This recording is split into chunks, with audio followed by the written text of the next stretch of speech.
Hi guys, welcome to the part 5. In the last video, you had already sent the first lines ashore and were holding the vessel in position along the berth, holding one fore and aft spring lines and one head line and stern line. So, the captain has ordered you to send all the other lines. Let's see what that looks like. For all lines, to send them ashore, only one, sometimes two, heaving lines are usually used, in most cases at the aft station. One end of the heaving line should be ashore with the linesman at all times and the other end secured to the ship. So you should check that it doesn't stuck somewhere on the pier by the negligence of the linesman.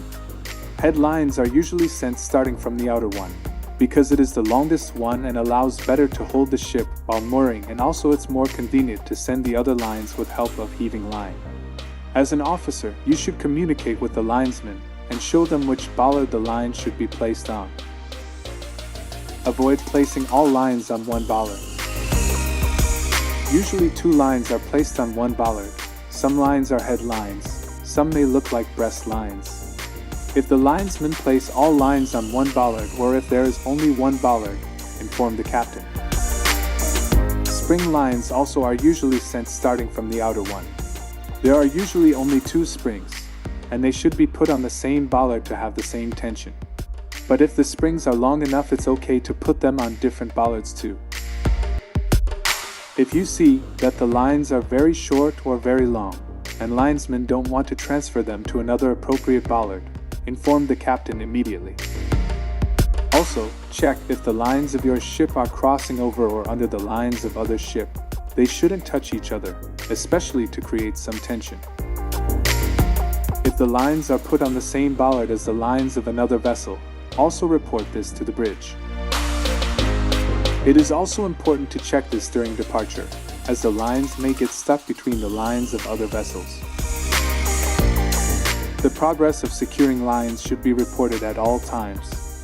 For example, bridge forward 1+1, bridge forward 2+1, etc., unless the captain says to report only when all lines are fastened. So, when all lines will be fastened and you report, bridge forward for +2, the captain can say, "Thank you, forward, secure everything and put the rat guards on the lines." To secure the lines means that you should put the mooring winches on the brake and disengage the drum or set the winches to automatic tensioning mode. It depends on whether your mooring winches are hydraulic or electric, or sometimes it may just be company policy.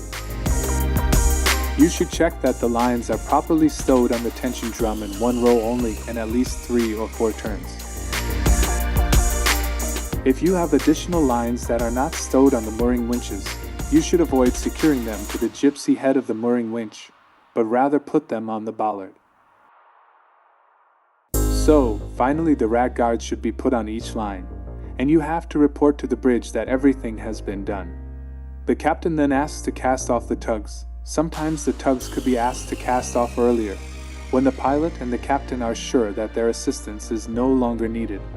When tugs are cast off, you have to report to the bridge. The captain says, "Thank you, forward, well done, finish with the station, send the crew to prepare the gangway." Alright guys, we're done with this part as well. Thanks for watching, see you in the next videos.